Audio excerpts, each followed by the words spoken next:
Rasul sallallahu alaihi wasallam mengatakan, "Ballighu anni walau ayat." Sampaikan dari aku walaupun satu. A'udzu billahi minasyaitonir rajim. Bismillahirrahmanirrahim.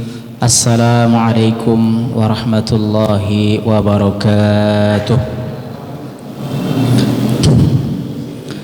Alhamdulillahi rabbil alamin. Alhamdulillahilladzi hamdan katsiran tayyiban mubarakan fih.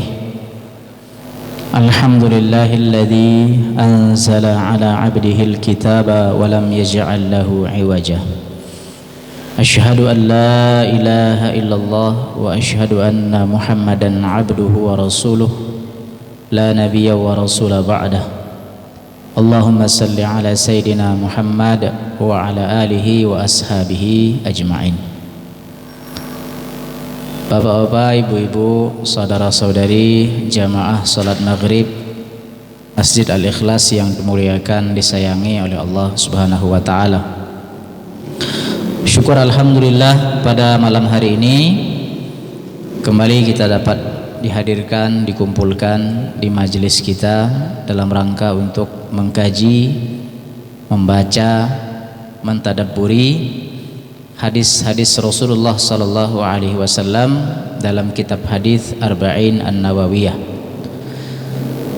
Mudah-mudahan segala yang kita lakukan menjadi bagian dari amal soleh kita dan merupakan bagian dari catatan-catatan kebaikan kita di sisi Allah Subhanahu wa ta'ala. Salawat dan salam kepada sosok yang mulia Nabi Yuna Muhammadin sallallahu alaihi wasallam, alladzi nurja syafa'atahu yaumal qiyamah, sosok yang benar-benar kita harapkan syafaatnya kelak di yaumil qiyamah. Mudah-mudahan kita diakui Nabi sebagai umatnya dan mudah-mudahan kita semua diperkenankan syafaatnya kelak di yaumil qiyamah. Amin, Allahumma amin. Baik Bapak Ibu hadirin rahimakumullah, malam hari ini kita akan melanjutkan kajian kita terkait dengan hadis arba'in ini. Kita masuk ke al-haditsu at-tasi' wal 'ishrun, hadis yang ke-29. Bapak Ibu hadirin rahimakumullah, hadis yang ke-29 ini adalah sesuatu informasi ya. Jadi kita akan mendapatkan informasi dari Nabi tentang amalan-amalan yang dapat memasukkan kita ke surga dan menjauhkan kita dari neraka. Nah, ini amalan yang luar biasa, Pak ya. Siapa yang tidak mau dimasukkan ke surga, ya terima kasih Pak, dan dijauhkan dari siksa api neraka. Saat kita dimasukkan ke surga dan dijauhkan dari neraka, maka sungguh kita adalah orang yang menang, orang yang beruntung. Sebagaimana firman Allah, "Faman zuhziha 'anil nari wa udkhilal jannata faqad faz." Barang siapa yang selamat dari neraka dan dimasukkan ke surga, maka sungguh dia telah beruntung. Nah, agar kita dimasukkan ke surga dan dijauhkan dari neraka, Bapak Ibu sekalian, kita harus mengetahui asbab-asbabnya, sebab-sebabnya, ya. Nah, dalam hadis kali ini kita akan mendapatkan informasi dari Nabi, amalan apa yang dapat memasukkan kita ke surga dan menjauhkan kita dari neraka. Langsung saja, karena hadisnya ini panjang Bapak Ibu sekalian, cukup panjang ya. Mudah-mudahan dalam waktu yang singkat ini dapat kita pahami ya. Bismillahirrahmanirrahim. An Mu'adz ibni Jabalin radhiyallahu anhu qala. Jadi hadis malam hari ini diriwayatkan oleh seorang sahabat yang bernama Mu'adz bin Jabal. Nah, ini sahabat yang masyhur, yang terkenal sekali ya. Kata Mu'adz bin Jabal, Bapak Ibu sekalian, qala, ya, beliau berkata, qultu ya Rasulullah, aku pernah berkata, kata beliau, kepada Nabi, ya Rasulullah, wahai Rasulullah, akhbirni, kabarkan kepadaku, bi'amalin, suatu amal, ya, suatu amalan, suatu perbuatan, ya, suatu ibadah, yang jika amalan itu kukerjakan, yudkhilunil jannata, amalan itu dapat memasukkanku ke surga, wa yubaidni minan nar, dan dapat menjauhkanku dari neraka. Nah ini Pak ya, ini pertanyaan dari Muaz bin Jabal Pak. Jadi dia nanya sama Nabi, ya Rasulullah, kira-kira amalan apa lah ya Nabi, yang kalau amalan itu ku kerja ke, aku masuk surga dan dijauhkan dari neraka. Jangankan masuk neraka Pak, dijauhkan dari neraka. Nah pertanyaan Muaz bin Jabal ini Bapak Ibu sekalian, ini bukti bahwa salah satu syarat untuk masuk surga dan selamat dari neraka itu beramal, ya, beramal. Dan amalan yang kita lakukan itu boleh Bapak Ibu kita harapkan balasannya berupa surga, karena memang seperti itulah yang dikehendaki oleh Allah dan Rasulnya.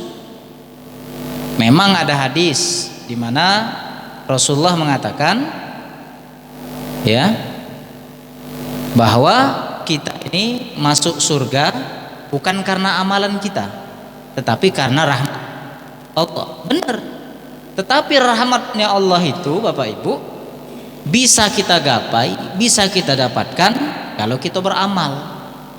Jadi amalan-amalan yang kita lakukan itu mendatangkan rahmatnya Allah. Maka ini pentingnya beramal Bapak Ibu. Ya. Dan sahabat Nabi ini, sahabat yang senior, sahabat yang luar biasa ibadahnya, tapi beliau masih Pak mencari tahu, masih beliau termotivasi, merasa tak puas dengan amalan beliau itu. Nah apalagi cak kita ini yang ibadah pas-pasan, kadang semangat, kadang tidak, kadang perhitungan pulau, kadang banyak lalainya.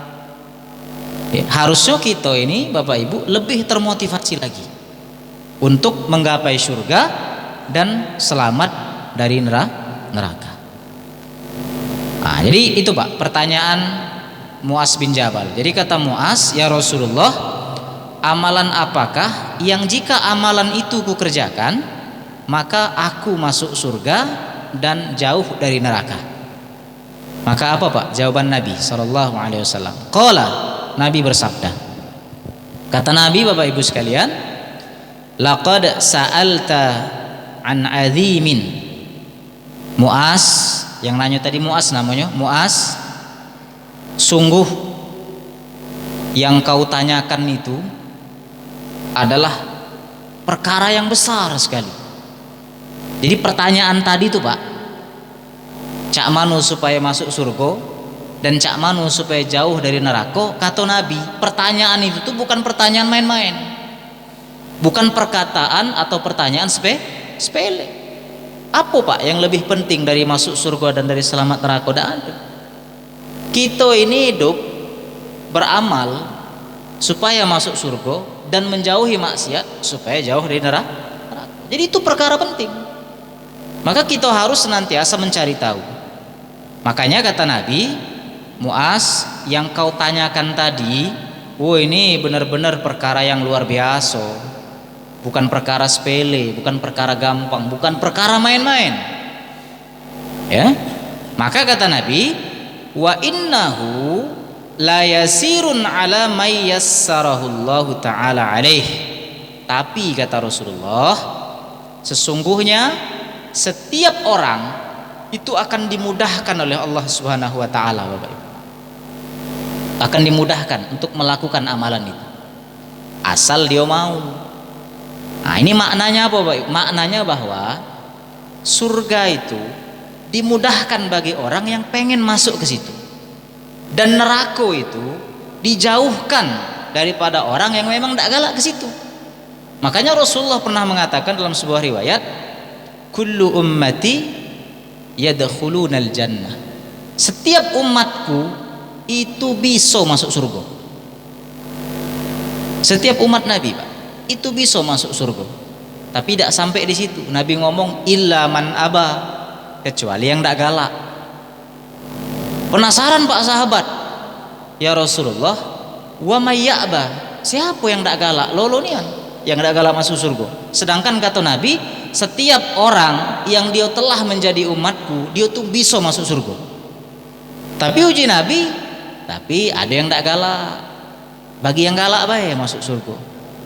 Kata sahabat, siapa yang tidak galak itu? Siapa yang tidak galak itu, Pak? Kata Rasulullah, man ata'ani dakhalal jannah. Siapa yang menaati aku masuk surga. Wa man asani, siapa yang bermaksiat kepadaku masuk neraka. Jadi surga neraka itu sudah dijelaskan Bapak Ibu. Dan itu semua hak benar. Itu bukan dongeng. Memang belum bisa kita buktikan. Belum pernah ada yang bisa melihat surga dan neraka. Tapi belum ada juga yang bisa membuktikan bahwa surga neraka itu tidak ada. Ya, jadi kalau ada yang ngomong, Ustadz, aku tidak percaya surga neraka. Ngapo? Karena belum ada buktinya surga neraka itu tidak kati. Tanya balik, Pak. Ini sesuai dengan apa yang pernah dijawab oleh Imam Abu Hanifah. Kata Abu Hanifah, apa buktinya surga neraka itu tidak kati? Baca tak dia membuktikan bahwa surga neraka itu tidak kati? Kalau uji dia, ya karena belum kelihatan. Apakah semua yang tidak kelihatan itu otomatis tidak ada? Angin kelihatan tak, Pak? Enggak, tapi ada tak? Ada. Akal, kita ini berakal galau. Akal itu ada tak, Pak? Ada akal kan? Tapi ada tak yang pernah ngelihat akal? Di mana akal itu, Pak? Kita tidur baik kita masih mikir, ya kan? Jadi bukan berarti sesuatu yang tidak kelihatan, yang tidak materi itu tidak ada. Ya, makanya dibutuhkan iman, gitu ya? Dan agama kita sudah mengajarkan itu. Bapak Ibu rahimakumullah, lalu kata Rasulullah SAW, cak ini cara masuk surga itu, Pak, dan agar dijauhi dari neraka. Ini, Pak. Jadi ada 3 poin Bapak Ibu. Nanti akan saya simpulkan. Yang pertama Bapak Ibu sekalian, ta'budullaha la tusyriku bihi syai'an wa tuqimus shalah wa tu'tiyaz zakah wa tasumu ramadan wa tahujjul baita. Ini yang pertama, Pak. Maksudnya apa, Pak? Sembahlah Allah, jangan sekutukan Allah. Dirikanlah sholat, bayarlah zakat, puasalah Ramadan, dan pergilah haji kalau mampu. Ini apa, Pak? Rukun Islam. Jadi yang pertama ini, Pak. Yang pertama itu adalah konsisten laksanakan rukun Islam. Karena ini dasar, pondasi. Jadi agar dapat masuk surga, jauh dari neraka, kita review lagi rukun Islam yang kita imani itu, Pak. Syahadat, sholat, zakat, puasa, pergi haji bila mampu. Ini yang wajib, rukun. Sholat tidak diterima kalau belum syahadat. Syahadat dulu. Syahadat, sholat, zakat, puasa, haji kalau mampu. Ya, seolah-olah Nabi ingin mengatakan yang lain meloi, tapi yang pertama ini dulu, rukun Islam. Artinya ini adalah syariat, ibadah. Jadi kalau pengen masuk surga, ibadah. Ya, perbaiki syahadat kita, keyakinan kita kepada Allah, dirikanlah sholat. Dirikan sholat di sini maksudnya sholat wajib, sholat maktubah, ya. Kemudian bayarlah zakat, maksudnya adalah zakat yang 2 ekor itu, zakat fitrah dan zakat mal. Watasumu Ramadan, maksudnya puasa Ramadan yang kagek nih, insyaallah sebulan setengah lagi. Nah yang terakhir itu berkunjung ke Baitullah dalam rangka umroh atau haji. Ini rukun Islam, Pak. Ya, makanya kata Al-Imam As-Suyuti rahimahullahu taala, hendaklah bagi setiap muslim, ya, dia menafsirkan ayat yang sering kita dengar saat khutbah Jumat, wala tamutunna illa wa antum, jangan kamu mati kecuali dalam kondisi muslim, maksudnya dalam kondisi sudah menjalankan rukun Islam. Ya, dalam rangka menjalankan rukun. Ustaz, cak mana yang haji? Haji itu Pak wajib bila mampu. Tidak semua kita ini mampu pergi haji, tapi semua kita mampu berniat pergi haji. Jadi kalau Pak kita tidak mampu fisik, tidak mampu duit, tidak mampu yang lain materi-materi, kita mampu niat pergi haji Pak. Dan niat untuk pergi haji itu Pak sudah diajarkan oleh Nabi Pak. Di antaranya mencari amalan-amalan yang kalau amalan itu kita gawe kita dapat pahala haji dan umroh. Itu bentuk niat Pak. Jadi implementasi dari niat kita pengen pergi haji itu salah satunya Pak, kita mengamalkan amalan-amalan yang kalau kita gawe ke amalan itu dinilai Allah seperti kita melakukan haji dan umroh. Apa contohnya? Habis sholat subuh Pak sampai syuruk jangan balik ke rumah. Atau Rasulullah berzikir, beribadah, baca Quran, ya, sholat taubat, minta ampun dengan Allah, istighfar sampai syuruk, laksanakan sholat syuruk 2 rakaat, maka Pak amalan itu ganjarannya senilai dengan haji dan umroh. Oke? Cuman jangan pula ngapa kau tidak pergi haji? Oh, aku tiap hari. Itu bukan menghilangkan atau menganulir haji, tetapi menyamakan pahalanya. Ya, dapat pahala haji dan umrah. Nah, itu Pak bentuk niat, kesungguhan niat kita untuk pergi haji. Ya. Nah, ini masalahnya niat baik itu tidak masang. Ngapo? Karena kitalah pesimis duluan, duit tidak kati. Ya dak, tabungan tidak kati. Jangan Pak. Setiap orang akan dimudahkan sesuai dengan niatnya masing-masing. Ya.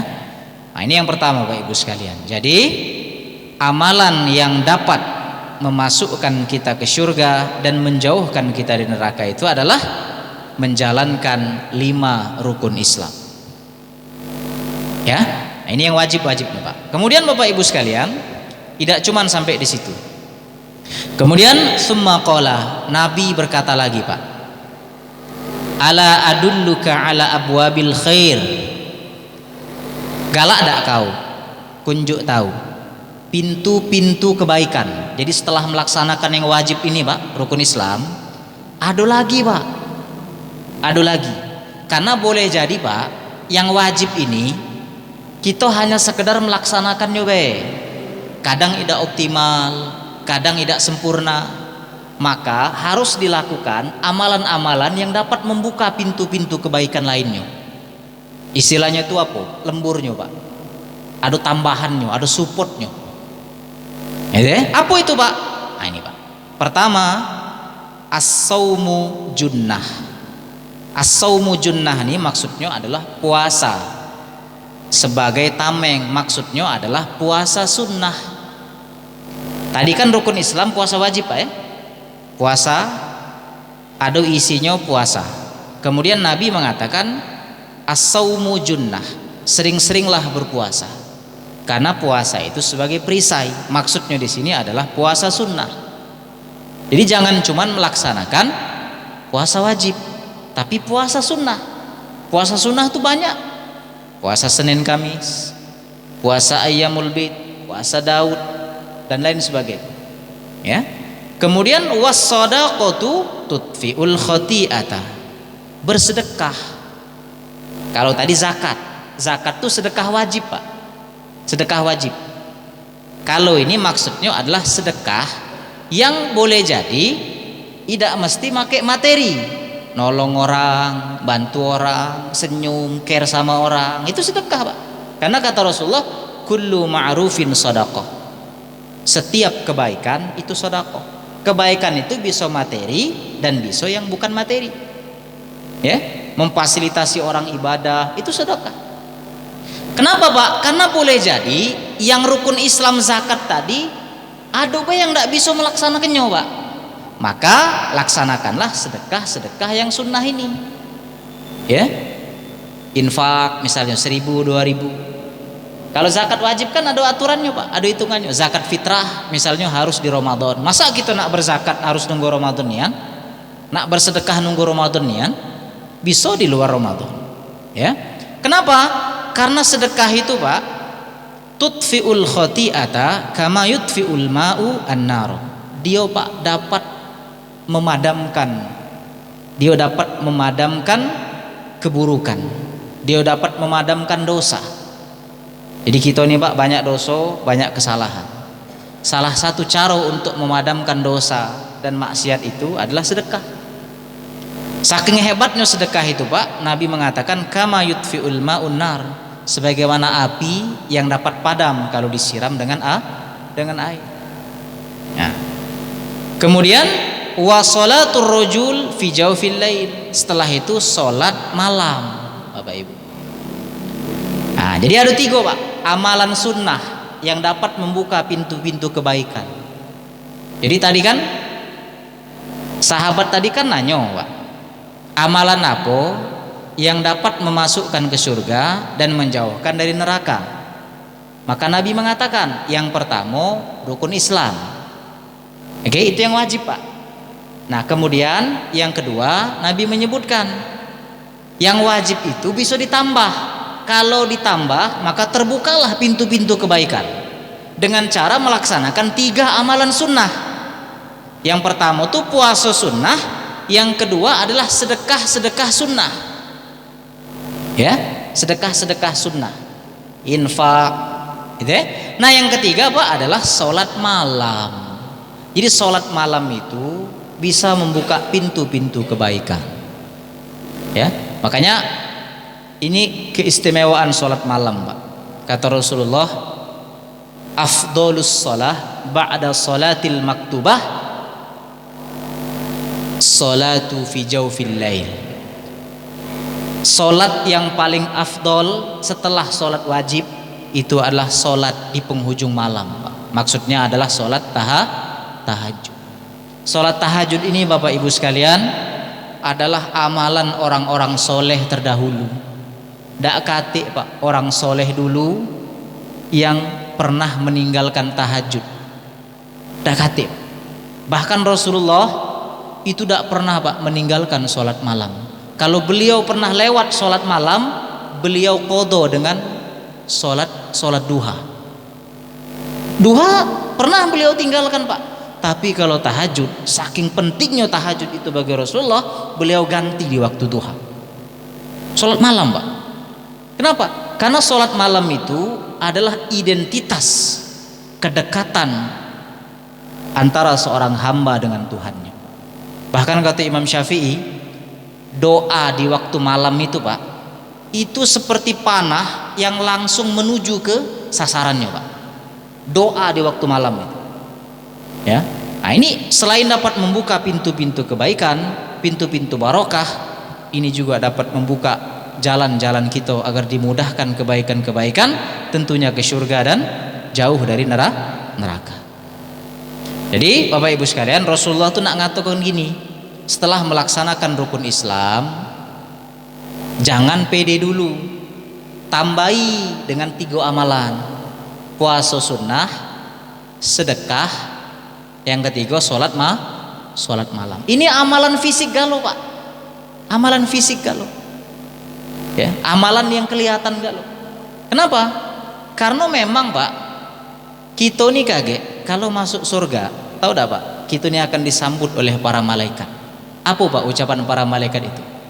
Salamun alaikum. Selamat ya atas kamu. Congratulations. Selamat atas apa Pak? Bima kuntum ta'malun. Selamat kamu masuk surga ini sesuai dengan amal yang pernah kamu gawe. Jadi amalan-amalan kita inilah Pak yang akan menyebabkan malaikat itu takjub dengan diri kita, ngapu kita masuk surga. Maka jangan pernah remehkan amal. Jangan pernah remehkan amaliyah kita walaupun sekecil apapun. Bahkan senyuman yang kita unjuk sama wong lain tulus, itu jangan remeh ke Pak. Ya, walaupun sekedar basa-basi. Kenapa? Karena kata Rasulullah, la tahqiranna minal ma'rufi syai'an. Jangan pernah meremehkan kebaikan sekecil apapun. Walau antul qiya akhaka biwajhin tolak. Walaupun hanya sekedar senyuman yang kau unjuk dengan saudaramu saat kau ketemu dengan dia. Nah, jadi kalau ketemu wong itu, Pak, jangan kita nih pelisi bukan, tentro bukan, ya dah. Nak nyangang-nyangang itu suci Ustaz Taufik almarhum itu kan. Kita nak sedekah duit tak kate, nak sedekah mobil tak kate, nak wakaf tanah tak kate. Jadi sedekah apa? Semua kebaikan itu sedekah. Bahkan senyum yang kita unjuk ketika ketemu orang pun adalah sedekah. Jangan senyum terus, ya dah. Ketemu kambing senyum, ketemu wong yang senyum itu, dinding senyum, jangan. Itu sedekah, itu amalan, Pak. Jadi sebenarnya Nabi itu nak ngomong banyak amalan yang bisa mengantarkan kita dan mendekatkan kita ke surga dan menjauhkan kita ke neraka. Makanya kata Nabi, innahu la yasirun ala may yassarahullah. Allah akan mudahkan bagi yang memang pengen ke situ, yang memang berharap ke situ. Bapak Ibu rahimakumullah, saking pentingnya sholat malam tadi, Pak, Nabi kemudian membaca ayat. Mungkin Bapak Ibu sering dengar ketika sujud sajadah. Di sini ada sajadah tak setiap Jumat? Ada ya? Ada ayat tatajafa junubuhum 'anil madaji. Ya tak? Ada ya ayat itu? Itu ayatnya, Pak, artinya, Pak, salah satu ciri orang beriman itu adalah lambung-lambung mereka itu jauh dari tempat tidur kalau malam hari. Maksudnya apa, Pak? Orang beriman itu kalau malam itu tidurnya itu tak puluk lamu gino, ya, lambung mereka tuh jauh dari kasur, jauh dari tempat tidur. Itu ciri orang yang selamat, Pak, Bapak Ibu sekalian. Itu saking hebatnya sholat malam itu. Ya, ini bisa membuka semua pintu-pintu kebaikan. Bapak Ibu rahimakumullah, setelah itu Nabi mengatakan gini, summa qala, kemudian Rasulullah kembali berkata, ala ukhbiruka bi ra'sil amri wa amudihi wa dhirwati sanamihi.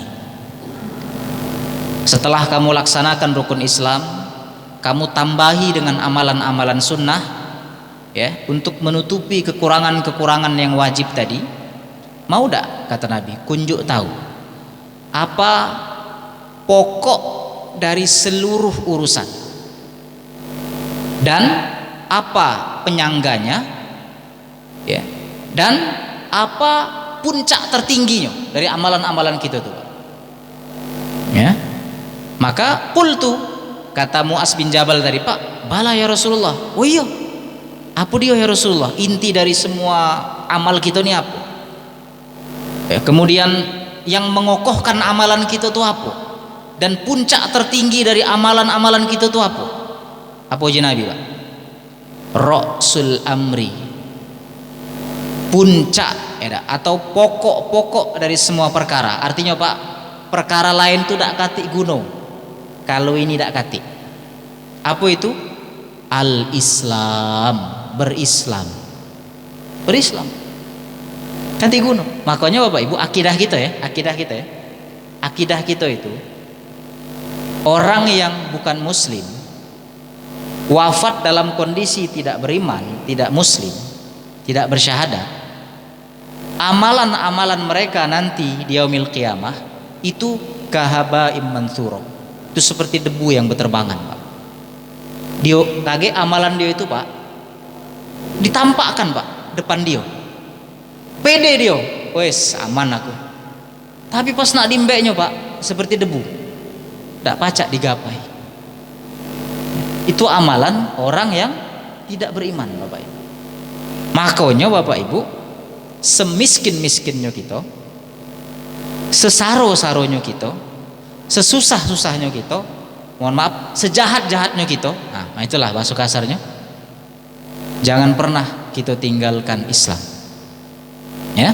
Belajar terus kita mendekati Islam ini, belajar terus cak mano ngupgrade pemahaman keislaman kita ini.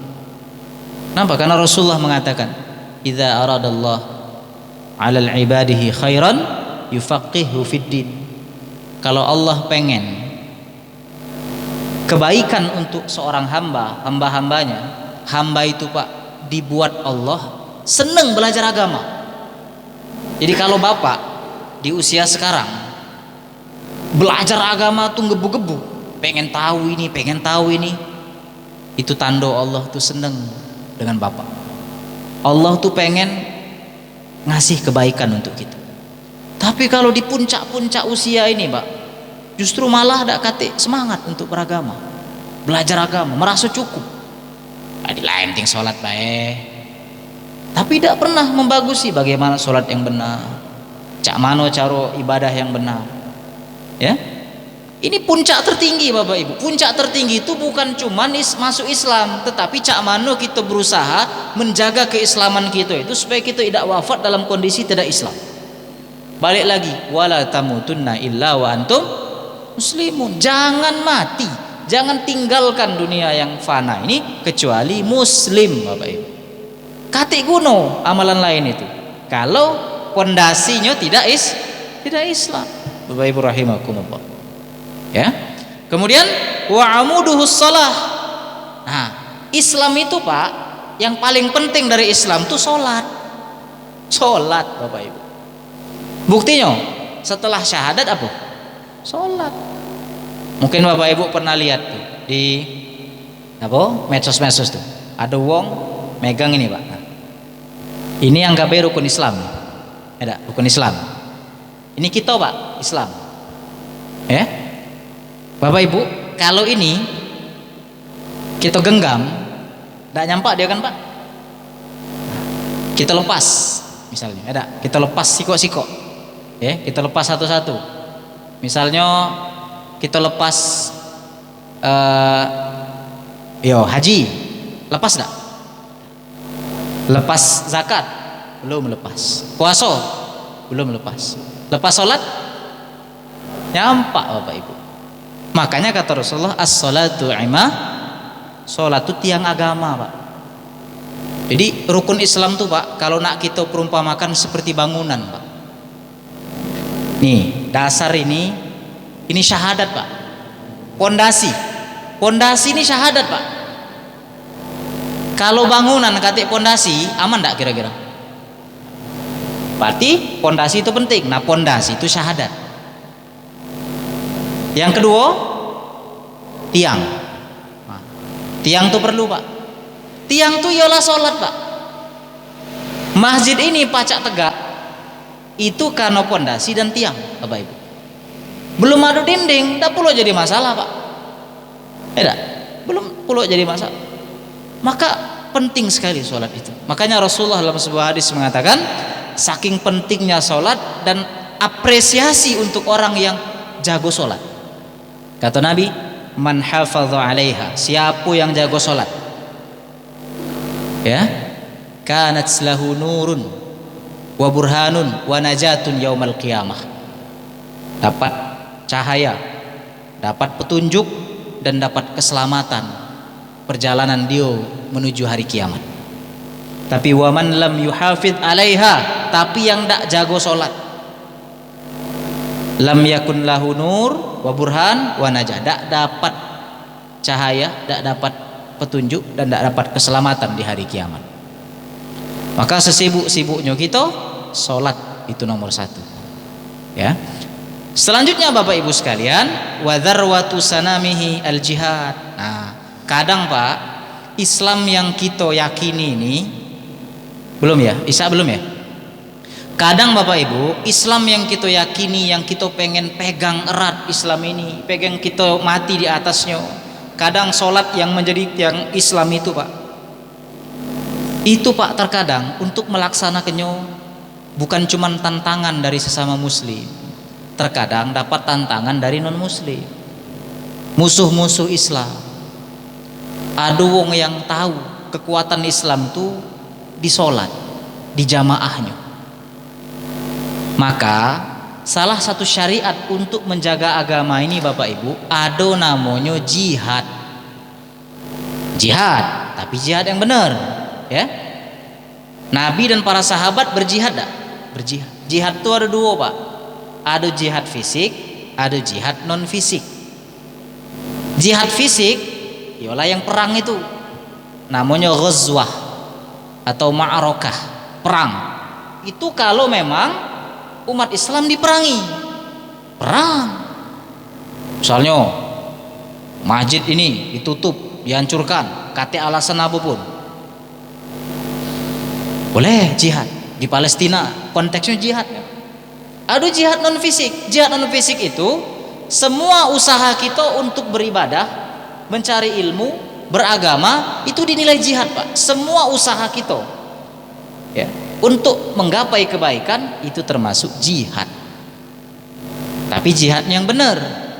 Maling tuh, Pak, sungguh-sungguh kan, Pak? Bukan jihad dia. Jihad itu yang benar, yang bagus. Maling itu saking jihadnya dia tuh, Pak, dipetakannya dulu, kasihnya tando, nah, itu bukan jihad. Tapi jihad itu dalam hal kebaikan.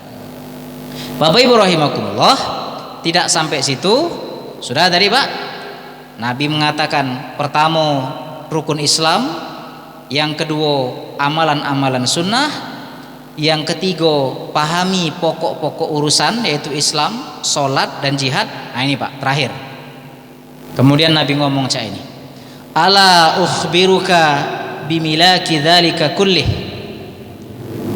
Tahu dak kamu, kata Rasulullah, mau dak aku kasih tahu apa yang dapat mengendalikan tiga hal tadi? Rukun Islam lagi itu gawe ke, Pak. Sunnah lagi itu gawe ke. Oke? Kita hidup dalam Islam, wafat dalam Islam. Tapi ini, Pak, yang rusaknya ini, Pak. Kalau siko ini tidak kita urusi, kacau, Bapak Ibu sekalian. Apa itu, Pak? Ini, Pak. Kata Muaz bin Jabal, bala ya Rasulullah. Apa dia ya Rasulullah yang bisa membuat semuanya itu hilang, dan apa dia yang bisa mengendalikan itu semua? Nabi fa'akhadha bilisanihi. Beliau berkata, kuffa alaika hadza. Tahan ini, kata Nabi. Jago lisan, jago mulut, jago omongan. Seolah-olah Nabi itu nak ngomong, pengendali semua amal-amalan kita itu adalah lisan, mulut kita. Kalau mulut kita ini tidak terjaga, ya, maka bukan hilang, ya, itu perkaranya lama, Bapak Ibu sekalian. Makanya pernah ada seorang sahabat ini, Pak, datang sama Nabi. Saya lupa nama sahabat itu, kalau tidak salah Sa'ad bin Abi Waqqas atau siapa. Dia datang, Pak, nemuin Nabi. Kata sahabat tadi, ya Rasulullah, man najatu fid dunya wal akhirah. Apa kunci suksesnya kita di dunia dan di akhirat? Nabi ngomong,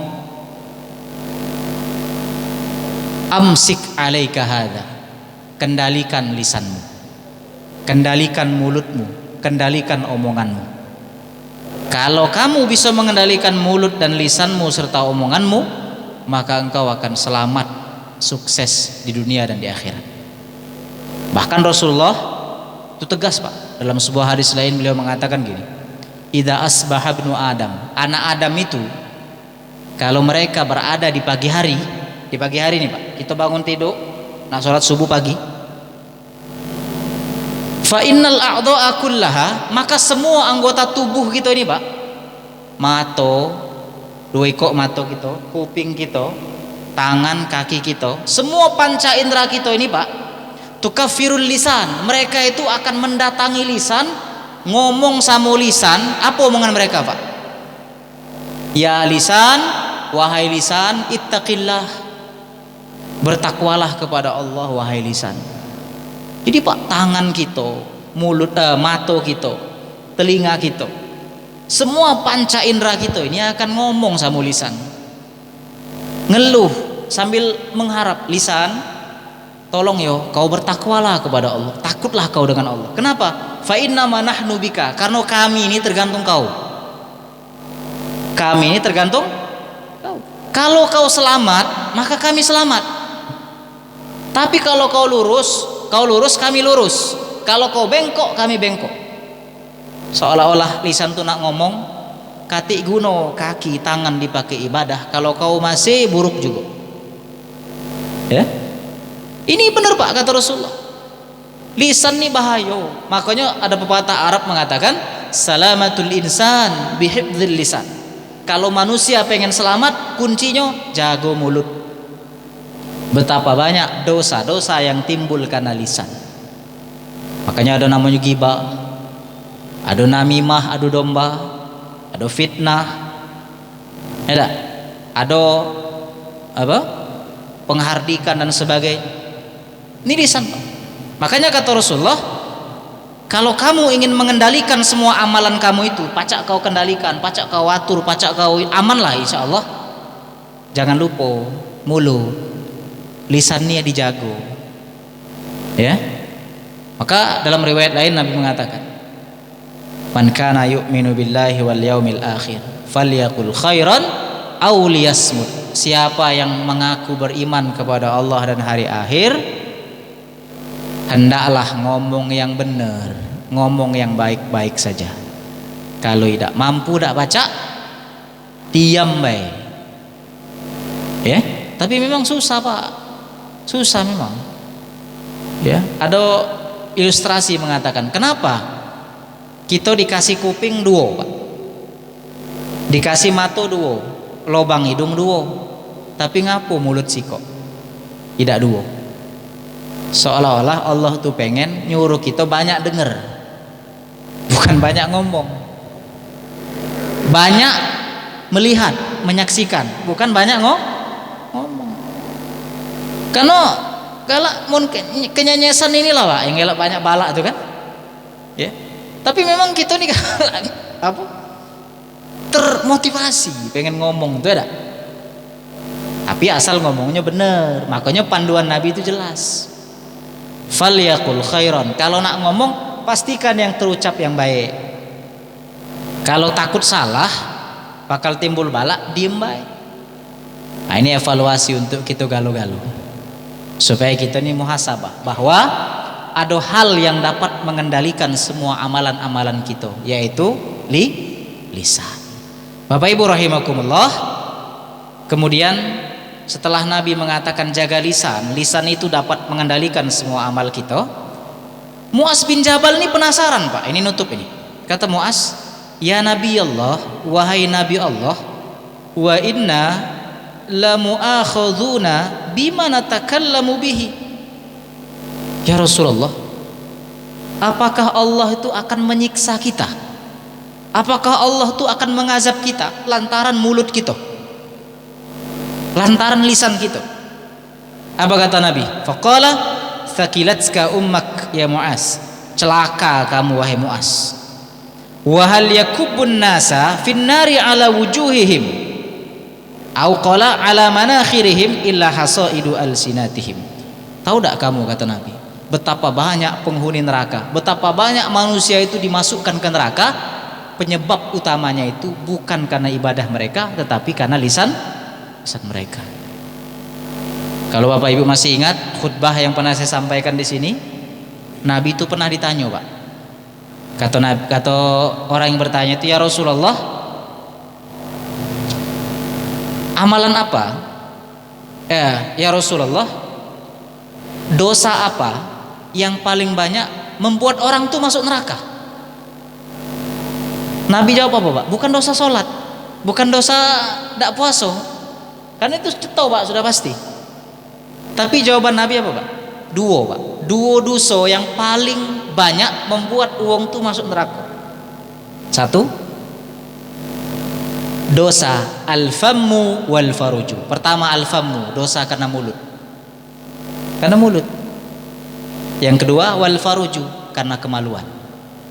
Makanya dalam hadis lain Nabi mengatakan, siapa man yatman ma baina lihyatihi wa baina rijlaihi atman lahul jannah. Siapa yang dapat menjamin, menjaga sesuatu yang ada di antara kumis dan jenggotnya, apa itu?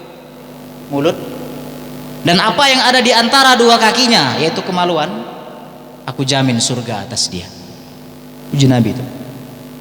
Jadi pengaruh betul ini Bapak Ibu sekalian. Maka kata Nabi, tahu tak penyebab orang dikuatkan oleh Nabi, penyebab orang banyak dimasukkan ke neraka, dilempar ke neraka, penyebab utama karena lisan-lisan mereka yang tidak pernah dijaga. Bapak Ibu rahimakumullah, mudah-mudahan ini menjadi pengingat untuk kita semua. Di satu sisi, mari kita semua semakin meningkatkan kualitas amaliyah ibadah kita, dan di satu sisi lain kita mengintrospeksi hal-hal yang sering mungkin kita ucapkan, kita lakukan dengan lisan-lisan kita. Mudah-mudahan Allah Subhanahu wa taala tidak mewafatkan kita di atas dosa tersebut, dan Allah wafatkan kita dalam kondisi iman dan dalam kondisi Islam. Amin ya rabbal alamin. Demikian kita tutup dengan doa kafaratul majlis. Subhanakallahumma rabbana wa bihamdika asyhadu an la ilaha illa anta astaghfiruka wa atubu ilaih. Assalamualaikum warahmatullahi wabarakatuh.